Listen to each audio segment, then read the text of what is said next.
जय जगन्नाथ।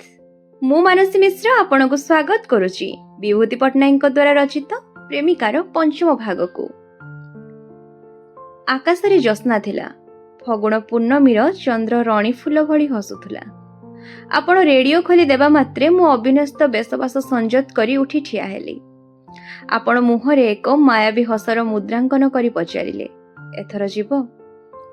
मु थरे आपणक मुह को चाही गड़र नखरे सीमेंट चटाण रे गार काटिली। आपणक मुहरे सेही हस देखि अनेक थर मु पागलिनी होई जाईची। आपण क्वचित हसंती, किंतु आपण हसिले मो आखिरे सारा पृथ्वी आलोकित होई उठे। किंतु से दिनर से हसरे एपरि एक मंदिर निशार मादकता थिला, जहा आउ थरे मो देहर स्नायुग्रंथ गुड़ी को बेफुथर नूपुर निकोण रे अनुरणित करिदेला। मने हेला बाहर पवनर झंकार रे मलयर साहानाई बाजुची। पुष्पित बसंतर बास्नारे महकी उठुची मोर सारा देह मन। आपणक गृहर अंगन रे विपर्यस्त होई पड़िथिला मो हातर कला चूड़ीर भग्नांश। से भंगा चूड़ी को गटाई आनी बाहर को फिंगी देबाकू मोर देहरे आ बल नथिला। किपरि एक स्नायविक क्लांति परिपूर्ण तृप्ति रे मोर सारा देह मन भरी जाइतिला। मु बाहर को सब ठीक थिला बळी भावभंगी करुथिले सुद्धा भितरे गोटापणे धरुथिली। किछि समय परे शक्ति संचय करी कहिथिली, हाँ एथर जीवाकू हेबो, किंतु एथर जाउची सबुदिन पई आपणक पाखकू खूब शीघ्र फेरी आसीबा पई। आपण मो कथार इंगित बुझिथिले। मु किंतु आपणकू सेही निर्जन कठरी रे कुमारी लज्जा को विसर्जन देई फेरिला बेले मने मने भाबुथिली, एहा परे प्रकृत रे आउ फेरी जीवार किछि माने हुए ना। मु रिक्सा रे बसिला बेले लक्ष्य करिथिली, आकाश रे पूर्णमी तिथिर चंद्रोदय होइथिले सुद्धा आपणक मुह सारा अंधकार। अनेक थर सेही कठरीरु मते आपण एहा आगरु विदाय देइचंती, किंतु कौनसी थर एभली सजल विच्छिन्नतार अंधकार रे मुह आपणकर आच्छन्न होई नथिला। आज मने होउची से हुएत थिला आपणकर शारीरिक पवित्रता हराइबार विच्छिन्नता। से दिन मोर हॉस्टेल फेरिबार नथिला। स्थानीय अभिभावक ठारू बीणा घर को जीवा पाई मु दरखास्त लेखाई आनिथिली। ता आर दिन सकाळु मोर हॉस्टेल फेरिबा कथा, किंतु बीणार सानिध्य सत्वे से दिन राति रे मो आखिरे निद माउसीर काउरी स्पर्श लागिला नाही। जे माने भाबंती मनर बंधन ही सबुठारु सुदृढ़ बंधन, से माने देहर आवेदन कोन जानती नाही। जे माने भाबंती निज प्रिय पुरुष पाखरे निज देह को समर्पण करिदेले नारी निस्व हेइ जाए, से माने जीवनर पूर्णता कोन बुझंती नाही। निजको संपूर्ण भावरे समर्पण करिदेबारे जे एते शांति एते तृप्ति, से दिन आपणक पाखरु फेरी बीणा घरे ही अतीन्द्र आखिरे ता उपलब्धि करिथिली। से उपलब्धिर इतिहास मो जीवनर मला नई को नूतन जीवनी शक्ति रे कलकल्लित करि देइथिला। ता आर दिन सकाळु मु हॉस्टेल को फेरिली। अवंती, इंदु, एनी, रश्मि, शेफाली समस्ते रंग पिचकारी धरी होली खेल रे मातिले। मते जेते टाणिले भी से होली खेल रे मु भाग नहीं पारि नथिली। आपणक शारीरिक स्नेहर अलिभा स्मृति मो मनरे अजस्र रक्त पलास रंगीन कृष्णचूड़ा फुटाई देइथिला। आउ केउ दुखरे अबा रंग पानी रे मु सेमानक सहित होली खेली थांती। सेई प्रथम किंतु सेई शेष नुहे। आम दैहिक घनिष्ठता आम मनर मिलन को दृढ़ दृढ़तर करिथिला। केउ उपाय रे हॉस्टेल रु खसी आसी मु आपणक पाखरे पहुंची जिबी। से सबु दुष्ट बुद्धि किपरि भाबरे जे मो मनरे प्रवेश करिथिला आज भाबिले आखि पाए नाही। केते सजल संध्या, केते उदास निर्जन अपराह्न, केते मायाविनी रात्रिर रक्तिम स्मृति मो देहरे पांडुलिपि रे लिपिबद्ध होई रहिला। आज एते वर्ष परे स्वामी गृहर ए सुरक्षित सुसज्जित शिविर रे बसी पछ जीवन स्मृति आड़ को निरीक्षण कला बेले सेई फगुण पूर्णवीर अनुभूति मन को आज सुधा विहोलित करि देउछि। आपणक उष्म सुरभित निश्वासर स्पर्श रे दिने मो कुमारी देहर निद्राभंग घटिथिला। करकित तनुबल्लरी अपूर्व लावण्यर कुसुमित होई उठिथिला। संभोगर जूपकाठरे से दिन मोर पुष्पित तनु केते शत सहस्र थर बळी पड़िछि। रमण प्रजनन शिशुपालनर पुनः पौनिकता भितरे सुख क्रमशः स्वादहीन। उत्तेजना प्रशमनर नामांतर होई जाइछि। आज मध्य मो स्वप्न देखे, किंतु से स्वप्नर कौनसी रंग न थाए। मोर जो कुमारी देहर अलेखा शिलाखंडरे आपण निजर प्रथम शारीरिक अनुभूतिर वर्णमाला उत्कीर्ण करिथिले, सेई देहर शिलालेख क्रमशः क्षय होई जाइछि। ତଥାପି ସେଇ ପ୍ରଥମ ସୁଖର ସ୍ମୃତି କାହିଁକି ଆଜି ମଧ୍ୟ ତନୁକୁ ଅତନୁ କରିଦେଉଛି। There is no time like first time। ଠିକ୍ ନା, ସେଇ ଫଗୁଣ ପୂର୍ଣ୍ଣମୀ ପରେ ଆପଣ ଏକ ନୂଆ ମଣିଷ ହେଇଗଲେ। ସନ୍ଦେହର ସୀମାନ୍ତ ଅତିକ୍ରମ କରି ଆସିଲେ ପ୍ରତ୍ୟୟର ନୂତନ ଜଗତକୁ। ଗତ 1.5 ବର୍ଷ ଧରି ଶତାଧିକ ଚିଠି, ବହୁ ସାକ୍ଷାତକାର ସଂକଳାପରେ ମୁଁ ଯେଉଁ ପ୍ରତ୍ୟୟ ବିଶ୍ୱାସ ଆପଣଙ୍କର ଲାଭ କରିପାରିନଥିଲି, ଦେହକୁ ଲାଞ୍ଚ ଦେଇ ଦିନ କେତୋଟି ମଧ୍ୟରେ ମୁଁ ସେଇ ଆକାଂକ୍ଷିତ ଐଶ୍ୱର୍ଯ୍ୟର ଅଧିକାରିଣୀ ହେଇଗଲି। ଆପଣ ହେଇଗଲେ ମୋ ଶାଢ଼ୀକାନିର ଚାବି ନେନ୍ଥା। ଯେତେବେଳେ ଇଚ୍ଛା ସେତେବେଳେ ଆପଣଙ୍କ ମନର ସିନ୍ଧୁକ ଖୋଲି ମୁଁ ପ୍ରବେଶ କରିଗଲି। ମୁଁ ହେଇଗଲି ଆପଣଙ୍କ ପାଖରେ ଏକ ଅନାବୃତ ରକ୍ତ ମାଂସର ପ୍ରତୀକ ପ୍ରତିମା। ଆପଣ ହେଇଗଲେ ମୋ ପାଇଁ ଏକ ଖୋଲା ବହି। ଗୋପନୀୟତା ତାର ରହସ୍ୟ ହରାଇ ବସିଲା। ମୁଁ ମୋର ମନ ଭଳି ମୋ ଦେହକୁ ମଧ୍ୟ ସମ୍ପୂର୍ଣ୍ଣ ଭାବରେ ଆପଣଙ୍କ ପାଖରେ ଅନାବୃତ ସମର୍ପିତ କରିଦେଇଥିଲି। ସେ ଦେହକୁ ଆପଣ କିଭଳି ଭାବରେ ବ୍ୟବହାର କରିଥିଲେ ସେଇଟା ଆପଣଙ୍କର ରୁଚିର କଥା। ମୋର ଅଦେୟ କିଛି ନଥିଲା। ଆପଣ ନିଜକୁ ମଧ୍ୟ ମୋ ପାଖରେ ଖୋଲା ବହିର ପୃଷ୍ଠା ଭଳି ଉନ୍ମୁକ୍ତ କରିଦେଇଥିଲେ। ସେ ବହିର କେଉଁ ପୃଷ୍ଠା ମୁଁ ପଢ଼ିଥିଲି, କେଉଁ ପୃଷ୍ଠା ନ ପଢ଼ି ଓଲଟାଇ ଯାଇଥିଲି, ସେଇଟା ଥିଲା ମୋର ଇଚ୍ଛା ନିର୍ଭର। କିନ୍ତୁ ଆପଣଙ୍କ ବ୍ୟକ୍ତିଗତ ଜୀବନ, ସାମାଜିକ ଜୀବନର କୌଣସି କଥା ଆପଣ ମୋ ଠାରୁ ଗୋପନ କରି ରଖିନଥିଲେ। ସେଦିନ ମୋର ମନେ ହୋଇଥିଲା ନାରୀ ଜୀବନ ମୋର ସାର୍ଥକ ହୋଇଛି। ଝିଅ ଜିନ୍ରେ ଜଣେ ନାରୀ ଏହାଠାରୁ ଅଧିକ କ'ଣ ଚାହିଁପାରେ? ଆପଣଙ୍କର ଚାଟୁବାଣୀ ଯେ ଶୁଣିଛି, ଅନ୍ୟ କାହାରି ସ୍ତବଗାନ ତାର ମନକୁ ଆକୃଷ୍ଟ କରିପାରିବ ନାହିଁ। ଆପଣଙ୍କ ସ୍ପର୍ଶର ଯାଦୁ ଯେ ଅନୁଭବ କରିଛି, ଅନ୍ୟ କୌଣସି ପୁରୁଷର ସ୍ପର୍ଶ ତାର ମନେ ହେବ କେବଳ ବିରକ୍ତିକର ପୁନରାବୃତ୍ତି ଭଳି। ଆପଣଙ୍କ ସ୍ପର୍ଶରେ କିନ୍ତୁ କୌଣସି ଦିନ ନଥିଲା କାମୁକତାର ଗେହ୍ଲାକ୍ତ କଳୁଷିତ ଏକ ସ୍ନିଗ୍ଧ ଆନନ୍ଦ। ଅନାସ୍ୱାଦିତ ଆବେଗରେ ତାହା ମୋର ଦେହ ମନକୁ ଭରି ଦେଉଥିଲା। ଆପଣଙ୍କ ନିବିଡ଼ ସ୍ପର୍ଶର ସେହି ସଂଯତ ଶାଳୀନତା, ଶିଳ୍ପୀ ସୁଲଭ ଅନ୍ତର୍ଭେଦୀ ଗଭୀରତା ସାରା ଜୀବନ ପାଇଁ ମୋର ସଞ୍ଚିତ ସମ୍ପଦ ହୋଇ ରହିଯିବ।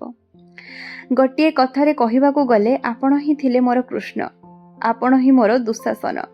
ଗୋଟିଏ ହାତରେ ମୋତେ ବିବସ୍ତ୍ର କଲାବେଳେ ଅନ୍ୟ ହାତରେ ଆପଣ ମୋତେ ଆବୃତ କରିଦେଉଥିଲେ। ମନେ ପଡ଼େ? ପ୍ରଥମ 1.5 ବର୍ଷ ଆପଣଙ୍କ ପାଖକୁ ମୁଁ ଲାଗି ଲାଗି ଗଲାବେଳେ ଆପଣ ଘୁଞ୍ଚି ଘୁଞ୍ଚି ଯାଉଥିଲେ। ଆଉ ଶେଷ 1.5 ବର୍ଷ ବାହାଘର ପରବର୍ତ୍ତୀ ସମୟ ପାଇଁ ନିଜକୁ କୃପଣ ଭଳି ଆପଣଙ୍କ ପାଇଁ ସଞ୍ଚୟ କରି ରଖିବାକୁ ଚେଷ୍ଟା କଲାବେଳେ ଆପଣ ପରିଣତ ବୟସରେ ମଧ୍ୟ ଛୋଟ ଶିଶୁଟି ଭଳି ମୋତେ ପ୍ରତିଟି ମୁହୂର୍ତ୍ତରେ ପାଇବା ପାଇଁ ଅମାନିଆ ହୋଇ ଉଠିଥିଲେ। ଥରେ ମୋତେ ଚିଠି ଲେଖିଥିଲେ, ତମ ମନ ଭଳି ତମ ଦେହ ମଧ୍ୟ ମୋର ପୋଷା ମାନିବାକୁ ଚାହେଁନା। ବିବାହ ପରେ ଗୋଟିଏ କୋଠରୀରେ ଖୁବ୍ ପାଖାପାଖି ରହିଗଲେ ମଧ୍ୟ ଆମ ଦେହ ମନ ଭିତରେ ଯୋଜନ ଯୋଜନ ଦୂରତ୍ୱ ରହିଯିବ। ହଷ୍ଟେଲକୁ ଆପଣଙ୍କ ଚିଠି ଆସିଲେ ସାଙ୍ଗମାନଙ୍କ ଆଗରେ ଚିଠି ଖୋଲିବା ମୋ ପକ୍ଷରେ ଥିଲା ଆତଙ୍କର ବ୍ୟାପାର। ସେଥିରେ ପୁଣି ଅନିତା ଆମ ହଷ୍ଟେଲକୁ ଆସି ଆପଣଙ୍କ ଚିଠି ଉପରେ ହିଂସ୍ର ଦୃଷ୍ଟି ରଖିଥିଲା। ତେଣୁ ବାଥରୁମ୍ ଛଡ଼ା ଚିଠି ପଢ଼ିବା ପାଇଁ ହଷ୍ଟେଲରେ ମୋର କୌଣସି ନିରାପଦ ସ୍ଥାନ ନଥିଲା। କିନ୍ତୁ ଆପଣଙ୍କ ଚିଠି ତରତର କରି ବାଥରୁମ୍ରେ ପଢ଼ିଲେ କ'ଣ ମନର ତୃଷ୍ଣା ମେଣ୍ଟେ? ଆପଣଙ୍କ ଚିଠିର ପ୍ରତିଟି ଶବ୍ଦ ଥିଲା ଅନେକ ଭାବନାର ଗୋଟିଏ ଗୋଟିଏ ବ୍ୟଞ୍ଜନ ସଂକୁଳ ଦ୍ୱୀପ। ସେଥିପାଇଁ ଚିଠିଟା ବାଥରୁମ୍ରେ ପଢ଼ିଲେ ସୁଦ୍ଧା ମନ ବୁଝି ନଥିଲା। ଉଦ୍ଭିଦ ବିଜ୍ଞାନର ମୋଟା ବହି ଭିତରେ ଭର୍ତ୍ତି କରି ଚିଠିଟା ମୁଁ କ୍ଲାସ୍କୁ ନେଇ ଆସୁଥିଲି। ବହି ଭିତରେ ଲୁଚାଇ ଲୁଚାଇ ଲେକ୍ଚର ହଲ୍ ଭିତରେ ଚିଠିର ସେଇ ବାକ୍ୟ ଦୁଇଟା ପଢ଼ିଲା ବେଳେ ମୋ ଛାତି ଭିତର ଥରି ଉଠୁଥିଲା। ଆଉ ଥରେ ପଢ଼ିଲେ କାଳେ କାନ୍ଦି ପକାଇବି, ସେ ଭୟରେ ଚିଠିଟା ବନ୍ଦ କରି ରଖିଦେଲି। ଆପଣଙ୍କ ଉପରେ ଭାରି ରାଗ ହେଲା। ଆପଣଙ୍କୁ ଯେତେ ସ୍ନେହ କଲେ ସୁଦ୍ଧା ଆପଣ ସନ୍ତୁଷ୍ଟ ହୁଅନ୍ତି ନାହିଁ କାହିଁକି? ତାପରେ ଅନର୍ସ କ୍ଲାସ୍ ଛାଡ଼ି ମୁଁ ରିକ୍ସାରେ ଉଠି ଆପଣଙ୍କ ବସାକୁ ଚାଲି ଆସିଲି। ଆରତୀ ମୋତେ ସନ୍ଦେହୀ ଦୃଷ୍ଟିରେ ଚାହୁଁଥିଲା। ମୁଁ କୌଣସି କଥାକୁ ଭ୍ରୂକ୍ଷେପ ନ କରି ରିକ୍ସାବାଲାକୁ ଆପଣଙ୍କ ବସାର ଠିକଣା କହିଦେଲି। ଅସମୟରେ ମୋତେ ଦେଖି ଆପଣ ଅବାକ୍ ହୋଇଗଲେ, କିନ୍ତୁ ସାଙ୍ଗରେ କେହି ସଙ୍ଗିନୀ ନଥିବାରୁ ପର ମୁହୂର୍ତ୍ତରେ ଆପଣଙ୍କ ମୁହଁରେ ସେ ମାୟାବୀ ହସ ଫୁଟି ଉଠିଲା। କ୍ଲାସ୍ ନଥିଲା? ଆଗରୁ ନ ଜଣାଇ ଚାଲି ଆସିଲ ଯେ? ମୁଁ ଯଦି ବସାରେ ଏ ସମୟରେ ନଥାନ୍ତି? ଅସମୟରେ ଆସିବାର ମନ୍ଦ ଦିଗଟା ପ୍ରତି ଆପଣ ମୋର ଦୃଷ୍ଟି ଆକର୍ଷଣ କଲେ। ଭାବୁଥିଲି କହିଦେବି, ଆପଣ ନଥିଲେ ଯେଉଁ ରିକ୍ସାରେ ଆସିଥିଲି ସେଇ ରିକ୍ସାରେ ଫେରି ଯାଇଥାନ୍ତି। କିନ୍ତୁ ସେ କଥା ମୁଁ କହିପାରିଲି ନାହିଁ। ଚିଠିର କଥା କହିବାକୁ ମଧ୍ୟ ମୋତେ ଲାଜ ଲାଗିଲା। କାଲି ରାତିରେ ଆପଣଙ୍କ ସମ୍ପର୍କରେ ଗୋଟାଏ ବାଜେ ସ୍ୱପ୍ନ ଦେଖିଲି। କଲେଜରେ ମନ ଅସ୍ଥିର ଲାଗିଲା। ମୋ ମନ କହୁଥିଲା ଆପଣ ନିଶ୍ଚୟ ବସାରେ ଥିବେ। ମୋ ମନ କଥା ଠିକ୍ ନା ନାହିଁ? ମୋର ଦୁଃସ୍ୱପ୍ନ କଥାକୁ ଆପଣ ହସି ଉଡ଼ାଇ ଦେଲେ। କହିଲେ, ଆଜିକାଲି ସ୍ୱପ୍ନର ମାୟାକନ୍ୟାମାନେ ମୋ ଅଚେତନ ମନକୁ ଭୟ ଦେଖାଇବାକୁ ଆସିବା ପାଇଁ ସାହସ କରନ୍ତି ନାହିଁ। ତମର ସ୍ନେହକୁ ଡେଉଁରିଆ କରି ମୁଁ ମୋ ମନରେ ବାନ୍ଧି ଦେଇଛି। ସେଥିପାଇଁ ଦୁଃସ୍ୱପ୍ନ ମୋର ପାଖ ମାଡ଼େ ନାହିଁ। ସେ ଦିନଗୁଡ଼ିକରେ ମୋତେ ଦେଖିବା ମାତ୍ରେ ଆପଣ ହଠାତ୍ କବିତ୍ୱ ଆରମ୍ଭ କରୁଥିଲେ। ମୁଁ ଯେ କେଉଁ ଦୁଃଖରେ ଅନର୍ସ କ୍ଲାସ୍ ଛାଡ଼ି ପଳାଇ ଆସିଛି ସେ କଥା ବୁଝିବା ପାଇଁ ଚେଷ୍ଟା କରୁନଥିଲେ। ମୁଁ ଆପଣଙ୍କ ମନ୍ତବ୍ୟକୁ ନୀରବରେ ଉପଭୋଗ କରି ଶୟନ କକ୍ଷରେ ପ୍ରବେଶ କଲି। ପଢ଼ା ଟେବୁଲ ସାରା ଜିନିଷପତ୍ର ଖେଳେଇ ହୋଇ ପଡ଼ିଥିଲା। ତାକୁ ସବୁ ସଜାଡ଼ିବାକୁ ଲାଗିଲି। ଅନ୍ୟ ଦିନ ଭଳି ଆପଣ ବାଧା ଦେଲେ ନାହିଁ। ସେ ଅସଜଡ଼ା ଜିନିଷ ଭିତରେ ମାଗୁ ଭାଇଙ୍କ ଚିଠି ଦେଖି ମୋ ମୁହଁର ରଙ୍ଗ ମଉଳିଗଲା। ଆପଣ ହସି ଉଠିଲେ। ପଚାରିଲେ, କୁହ ତ ଦେଖି, ମାଗୁ ଭାଇ ଚିଠିରେ କ'ଣ ଲେଖିଛନ୍ତି? ମୁଁ ମନେ ମନେ ଖୁବ୍ ରାଗିଯାଇ ଉତ୍ତର ଦେଲି, ସେ କଥା ମୁଁ କେମିତି ଜାଣିବି? ଆପଣ ତ ତାଙ୍କ ଚିଠି ପାଇଥିବା କଥା ମୋତେ ଲେଖିନଥିଲେ। ଆପଣ କହିଲେ, ମାଗୁ ଭାଇ ଲେଖିଛନ୍ତି ଆମ ବାହାଘର କଥା। ମୁଁ କହିଲି, ସେ ତ ମୋ ପାଇଁ ଅନେକ ଦିନୁ ଶେଷ ହୋଇଯାଇଛି। ଆପଣ ଆଉ ମୁହଁରେ କିଛି କଥା ନ କହି ମୋର ନିକଟବର୍ତ୍ତୀ ହେଲେ। ମୋର ମନେ ହେଲା ଦୂର ମରୁଭୂମିରେ କେଉଁଠି ବର୍ଷା ହୋଇଯାଇଛି। ତୃଷିତ ମରୁବାଲି ବିନ୍ଦୁ ବିନ୍ଦୁ ଜଳରେ ଯେମିତି ଭିଜି ଯାଇଛି। ଆପଣ କିନ୍ତୁ ଅଦ୍ଭୁତ ଲୋକ। ମୋତେ ସ୍ନୋ ପାଉଡର ବ୍ୟବହାର କରିବାକୁ ମନା କରିବେ, କିନ୍ତୁ ଦେହ ଝାଳୁଆ ଗନ୍ଧ ହେଲେ ମୁହଁ ଫେରାଇ ନେବେ। ହଁ, ସେ ଦିନଗୁଡ଼ିକ ଥିଲା ସେମିତି। ମନର ବାସ୍ନା, ଝାଳର ଗନ୍ଧ, ହୃଦୟର ଘୁଙ୍ଗୁର ଶବ୍ଦରେ ଆମର ଦେହ ମନ ଅହରହ ଶବ୍ଦାୟିତ ହେଉଥିଲା। ରକ୍ତର ରାଜଧାନୀରେ ସାଇକ୍ଲୋନ୍ ମନ ହେଉଥିଲା ମରୁଭୂମିର ବର୍ଷା। ଦିନଗୁଡ଼ାକ ଥିଲା ଯେପରି ପଦ୍ମପତ୍ରର ଜଳ, ଢଳ ଢଳ ଆଉ ଛଳ ଛଳ। ସେଇ ସ୍ୱଚ୍ଛନ୍ଦ ଜୀବନର ସ୍ରୋତ ଆଉ ଥରେ ଉଜାଣି ବହିଲା। ମୋତେ ଦିନେ ମୋ କଲେଜ ସଙ୍ଗିନୀମାନେ ଘେରିଗଲେ। ଭଜି ଦିଅ, ଭଜି ଦିଅ। ମୁଁ ଚମକି ଗଲି। ବାହାଘର ତିଥି ତ ଏପର୍ଯ୍ୟନ୍ତ ସ୍ଥିର ହୋଇନି, ଏମାନେ କ'ଣ ପାଇଁ ଭଜି ମାଗୁଛନ୍ତି? ସେମାନେ ମଧ୍ୟ ନିଜ ମନର ଉତ୍ତେଜନାକୁ ବେଶୀ ସମୟ ଗୋପନ କରି ମୋ ମାନସିକ ଅସ୍ଥିରତାକୁ ବଢ଼ାଇବାକୁ ଦେଲେ ନାହିଁ। ସେମାନେ ସମସ୍ୱରରେ ଦାବି କଲେ, ତମ ଶିଳ୍ପୀ ଡେପୁଟି କଲେକ୍ଟର ଚାକିରି ପାଇଛନ୍ତି। ଏଇ ନିଅ, ଖବରକାଗଜରେ ବାହାରିଛି, ଭଜି ଦିଅ। ମୋର ଯେଉଁମାନେ ଅତି ଅନ୍ତରଙ୍ଗ ସେମାନେ ମନ ଦୁଃଖରେ ମନ୍ତବ୍ୟ କଲେ, ସେ ଯେ ଏ ଚାକିରି ପାଇଁ ପରୀକ୍ଷା ଇଣ୍ଟରଭ୍ୟୁ ଦେଇଛନ୍ତି ଏକଥା ଆମଠାରୁ ଗୋପନ କରି ରଖିବା ତୋର ଘୋର ଅନ୍ୟାୟ। ମୁଁ ଲଜ୍ଜା, ଆନନ୍ଦ ଆଉ ବିସ୍ମୟରେ ବିମୂଢ଼ ହୋଇଗଲି। ମୁଁ ସେମାନଙ୍କୁ ଯେତେ ବୁଝାଇଲି ଯେ ଆପଣ ନିଜେ ମୋତେ ଏକଥା ଜଣାଇ ନାହାନ୍ତି, ସେମାନେ ତାହା ବିଶ୍ୱାସ କଲେ ନାହିଁ। ମୁଁ ନିଜେ ମଧ୍ୟ ବିଶ୍ୱାସ କରିପାରୁନଥିଲି ଯେ ଏଭଳି ଏକ ଶୁଭ ସମ୍ବାଦ ଆପଣ ମୋ ଠାରୁ କିପରି ଏତେ ଘନିଷ୍ଠତା, ଏତେ ଦେଖା ସାକ୍ଷାତ ମଧ୍ୟରେ ଗୋପନ କରି ରଖିଥିଲେ। ଆପଣଙ୍କ ଉପରେ ମୋର ଭାରି ରାଗ ଆଉ ଅଭିମାନ ହେଉଥିଲା। ସାଙ୍ଗମାନଙ୍କୁ ଆପଣଙ୍କ ଚାକିରି ପାଇଁ ଭଜି ଦେଇ ଆପଣଙ୍କୁ ଖୁବ୍ କଡ଼ା ଚିଠି ଲେଖିଥିଲି। ଆଶା କରିଥିଲି ଆପଣ ହୁଏତ ଉତ୍ତର ଦେବେ। ମୋତେ ଗୋଟାଏ ସରପ୍ରାଇଜ୍ ଦେଇ ଚମକାଇ ଦେବା ପାଇଁ ଚାକିରି ପାଇବା ସମ୍ବାଦଟା ଗୋପନ ରଖିଥିଲେ। କିନ୍ତୁ ମୋର ଦୁର୍ଭାଗ୍ୟ, ଆପଣଙ୍କ ଠାରୁ ଆସିଥିଲା ତାଠାରୁ ବଳି ଏକ ବିସ୍ମୟକର ଉତ୍ତର। ଆପଣ ମୋତେ ଲେଖିଥିଲେ ସେ ଡେପୁଟି କଲେକ୍ଟର ଚାକିରି ପାଇବା ଏମିତି କିଛି ବୀରତ୍ୱପୂର୍ଣ୍ଣ କାର୍ଯ୍ୟ ନୁହେଁ ଯେ ଯାହା ତୁମକୁ ଜଣାଇବା ଉଚିତ ବୋଲି ମୁଁ ଭାବିଥାନ୍ତି। ସେ ଚାକିରିରେ ଯୋଗ ଦେଲେ ମୋର ଶିଳ୍ପ ସାହିତ୍ୟ ସାଧନା ବ୍ୟାହତ ହେବ। ତେଣୁ ସେ ଚାକିରି ମୁଁ ଗ୍ରହଣ କରୁନାହିଁ। ସଙ୍ଗିନୀମାନଙ୍କୁ ଦେଇଥିବା ଭୋଜି ଖର୍ଚ୍ଚ ତ ମୋର ଅକାରଣରେ ପାଣିରେ ପଡ଼ିଲା। ଆପଣଙ୍କର ଚିଠି ମୋ ପାଖରେ ପହଞ୍ଚିବା ଆଗରୁ ମୋ ସାନ ଭାଇ ଆପଣଙ୍କ ଚାକିରି ପାଇଁ ମୋ ଠାରୁ ପୁରସ୍କାର ଲାଞ୍ଚ ନେଇ ବାପା ବୋଉଙ୍କୁ ସମ୍ବାଦଟା ଦେଇ ସାରିଥିଲା।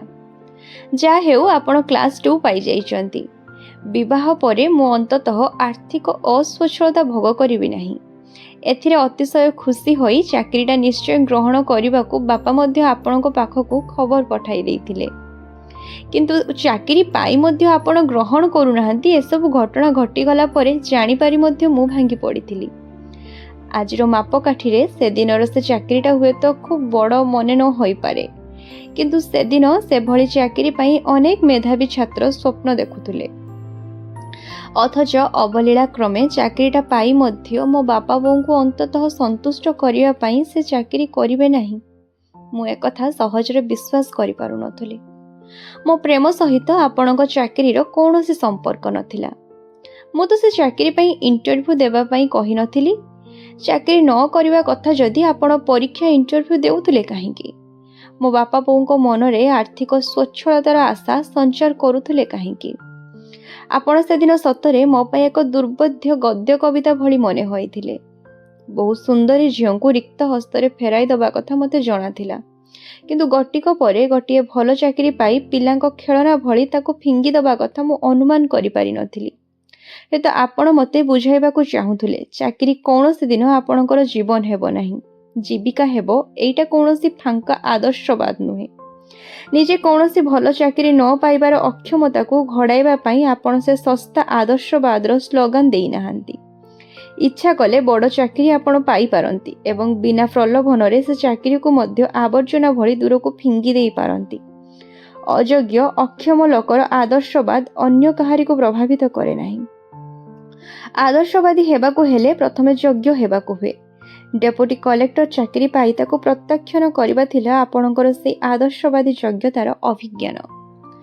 କିନ୍ତୁ ଆପଣଙ୍କ ଯୋଗ୍ୟତା ବିଷୟରେ ମୋର ସେଦିନ କୌଣସି ସନ୍ଦେହ ଥିଲା ଯେ ଆପଣ ମୋତେ ସେ କଥା ବୁଝାଇବା ପାଇଁ ଅଜ୍ଞାତ ସାରରେ ଚାକିରି ପାଇଁ OSS ପରୀକ୍ଷା ଇଣ୍ଟରଭ୍ୟୁ ଦେଇ ମୋ ଅନୁରୋଧ ସତ୍ତ୍ୱେ ସେ ଚାକିରିକୁ ପ୍ରତ୍ୟାଖ୍ୟାନ କରୁଥିଲେ। ମୁଁ ଆପଣଙ୍କୁ ବୁଝାଇ ଲେଖିଥିଲି, ପ୍ରତି ବାପା ବୋଉ ଚାହାନ୍ତି ବିବାହିତ ଜୀବନରେ ଝିଅ ତାଙ୍କର ଆର୍ଥିକ ସ୍ୱଚ୍ଛଳତା ମଧ୍ୟରେ ରହୁ। ତେଣୁ ସେମାନେ ଆପଣଙ୍କୁ ପାଇଥିବା ଚାକିରିକୁ ଗ୍ରହଣ କରିବା ପାଇଁ ଲେଖିଛନ୍ତି। ମୁଁ ଆପଣଙ୍କ ମତାମତ ଜାଣେ, ଏଇଟା ମୋର ଇଚ୍ଛା ବୋଲି ଭାବିବେ ନାହିଁ। ତାପରେ ଆସିଲା ଆପଣଙ୍କର ସେଇ ବିସ୍ଫୋରଣମୁଖୀ ଚିଠି। ଆପଣ ଲେଖିଥିଲେ, ତମ ଘରେ ସେମାନେ ମୋ ସହିତ ତମର ବିବାହ ଦେବାକୁ ଚାହାନ୍ତି କିମ୍ବା ମୋ ଚାକିରି ସହିତ ବିବାହ କରିଦେବାକୁ ଚାହାନ୍ତି। ସେ ବିଷୟରେ ଶେଷଥର ପାଇଁ ମନସ୍ଥିର କରିନେବା ଉଚିତ। ଯଦି ଚାକିରି ସହିତ ତମର ବିବାହ ଦେବା କଥା, ମୋ ଠାରୁ ଯଥେଷ୍ଟ ଅଧିକ ଟଙ୍କା ରୋଜଗାର କରୁଥିବା ଭଲ ବରପାତ୍ର ନିଶ୍ଚୟ ସେମାନଙ୍କୁ ମିଳିବେ। ତମ ବାପା ବୋଉଙ୍କୁ ଖୁସି କରିବା ପାଇଁ ମୋ ଜୀବନ ସହିତ ସାଲିସ କରି ଜୀବିକାକୁ ମୁଁ ଗ୍ରହଣ କରିପାରେ ନା। ତେବେ ମୋ ତରଫରୁ ମୁଁ ତମକୁ ଏତିକି ପ୍ରତିଶ୍ରୁତି ଦେଇପାରେ, ମୋ ସାହିତ୍ୟ ସାଧନାରେ ପ୍ରତିବନ୍ଧକ ହେଉନଥିବା ଅନ୍ୟ ଯେକୌଣସି ଭଲ ଚାକିରି ମୁଁ ବାଛି ନେବି। ମୋ ଉପରେ ଯଦି ସେ ବିଶ୍ୱାସ ତମର ଥାଏ, ଏ ଚାକିରି ପାଇଁ ଅଯଥା ଜିଦ୍ କରି ମୋ ଠାରୁ ନିଜକୁ ଦୂରେଇ ନିଅ ନାହିଁ। ଆଜି ଏତେ ବର୍ଷ ପରେ ଠିକ୍ ମନେ ପଡ଼ୁନି। ତା ସହିତ ଆଉ ଗୋଟିଏ ଧାଡ଼ି ମଧ୍ୟ ଆପଣ ଲେଖିଥିଲେ। ଏଇ ବଡ଼ ଚାକିରିର ସର୍ତ୍ତ ରଖୁଥିବା ହେତୁ କୁଆଡ଼େ ନନ୍ଦିତାର ମୁହଁକୁ ଆପଣ ଆଉ ଦ୍ୱିତୀୟ ଥର ଫେରି ଚାହିଁ ନଥିଲେ। ସବୁ କଥାରେ ମୋ ସହିତ ନନ୍ଦିତାର ତୁଳନା କରିବେ, ଏହା ସେଦିନ ମୋ ପକ୍ଷରେ ଥିଲା ଚରମ ଅପମାନର କଥା। ଆପଣଙ୍କ ଚିଠିର ସେଇ ଧାଡ଼ିଟା ପଢ଼ି ମୁଁ କ୍ରୋଧରେ ଫାଟି ପଡ଼ିଥିଲି। ଆପଣ ମୋ ପାଖରେ ନଥିଲେ, ଥିଲେ ଦେଖିଥାନ୍ତେ ମୋ ଆଖିରୁ କିପରି ଅଗ୍ନିସ୍ଫୁରଣ ହେଉଥିଲା। କିନ୍ତୁ ମୋର ଗାନ୍ଧାରୀର ଆଖିରେ ମୁଁ ସେଦିନ କପଟ ଅଭିନୟର ଅନ୍ଧପୁଟୁଳି ବାନ୍ଧି ଦେଇଥିଲି। ନନ୍ଦିତା ବିବାହ ପାଇଁ ଚାକିରିର ସର୍ତ୍ତ ରଖିଥିଲା ବୋଲି ଆପଣ ଦ୍ୱିତୀୟ ଥର ତା ଆଡ଼କୁ ମୁହଁ ଫେରାଇ ନଥିଲେ। କିନ୍ତୁ ସେଦିନ ଆପଣ ମୋ ଆଡ଼ୁ ମୁହଁ ଫେରାଇ ନେଇଥିଲେ। ଯିବା ପାଇଁ ମୋର ଅନ୍ୟ ରାସ୍ତା ନଥିଲା। ନନ୍ଦିତା କିନ୍ତୁ ଆପଣଙ୍କୁ ତାର ଦେହ ଛୁଇଁବାକୁ ଦେଇ ନଥିଲା। ମନ ଛୁଇଁବାକୁ ଦେଇଥିଲା କି ନାହିଁ ସନ୍ଦେହ। ତା ହୋଇଥିଲେ ଆପଣ ତା ଆଡ଼ୁ ମୁହଁ ଫେରାଇ ନେଲା ପରେ ସେ ଆଉ ଜଣେ ଲୋକର ପ୍ରେମରେ ପଡ଼ିନଥାନ୍ତା।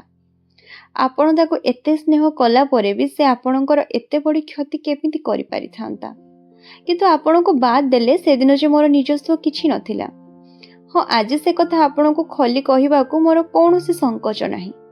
ଯେଉଁଦିନ ମୋ ବାପା ବୋଉଙ୍କୁ ଖୁସି କରିବା ପାଇଁ ପାଇଥିବା ଚାକିରି ଗ୍ରହଣ କରିବେ ନାହିଁ ବୋଲି ଆପଣ ମନା କରିଦେଲେ, ସେଦିନ ମୋ ମନର ବନ୍ଧନ ଆପଣଙ୍କ ଠାରୁ ଛିନ୍ନ ହୋଇଯାଇଥିଲା। ଅପାକୁ ଖୁସି କରିବା ପାଇଁ ମାଗୁ ଭାଇ କଟକ, କଲିକତା, ଦିଲ୍ଲୀ କେତେ ଆଡ଼ର କେତେ ଚାକିରି କରିଛନ୍ତି, ଅଥଚ ଆପଣ ମୋ ପାଇଁ ସେଇ ଗୋଟିଏ ଚାକିରି ସୁଦ୍ଧା କରିବେ ନାହିଁ। ଆପଣଙ୍କ ଜୀବନାଦର୍ଶ ପ୍ରତି ମଧ୍ୟ ସେଦିନ ମୋର ଘୃଣା ଆସିଯାଇଥିଲା।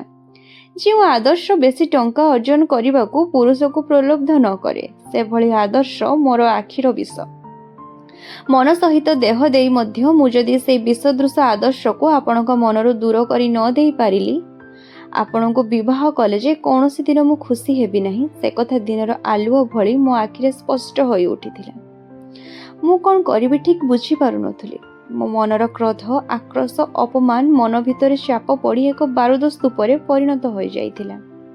ଟିକିଏ ଅଗ୍ନିର ସଂଯୋଗରେ ଯେ ଭୀଷଣ ଏକ ବିସ୍ଫୋରଣ ଘଟିଯିବ, ସେ କଥା ଭାବି ଭାବି ମୁଁ ଆତଙ୍କିତ ହୋଇ ପଡ଼ିଥିଲି।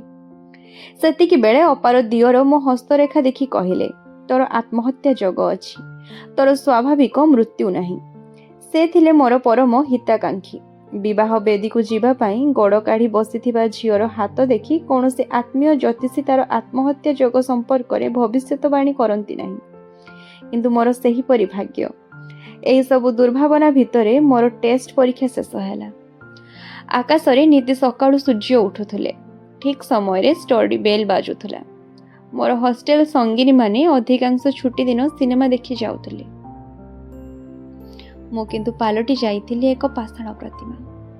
ଜୀବନର ସବୁ କିଛି ଓଲଟ ପାଲଟ ହେଇଯିବାକୁ ବସିଥିଲା। ଆଶା କରୁଛି ଆପଣମାନଙ୍କୁ ପ୍ରେମିକାର ପଞ୍ଚମ ଭାଗର ଉପସ୍ଥାପନ ପସନ୍ଦ ଆସିଥିବ। ଯଦି ପସନ୍ଦ ଆସିଛି ତେବେ ନିଶ୍ଚିତ ଭାବରେ ଭିଡ଼ିଓଟିକୁ ଗୋଟେ ଲାଇକ୍ କରିଦେବେ ଏବଂ ଚ୍ୟାନେଲକୁ ସବସ୍କ୍ରାଇବ୍ କରିଦେବେ। ତେବେ ଆଜି ପାଇଁ ଏତିକି। ପୁଣି ଥରେ ଦେଖା ହେବ ଏକ ନୂତନ ଅଧ୍ୟାୟରେ।